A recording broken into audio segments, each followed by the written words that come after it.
ස්වාමිනී මට සමා වෙන්න. කට ඇරලා කියන්න.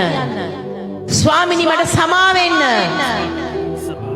මගේ පාපය මම අද තේරුම් ගත්තා. මට අනුකම්පා කර.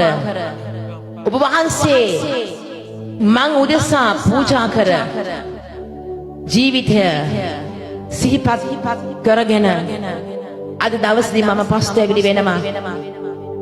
ඔබ වහන්සේ වගුරුව නිර්මල ලේවලින් මගේ පාපය මකලා දාන්න සෝදන්න මාව පවිත්‍ර කරන්න.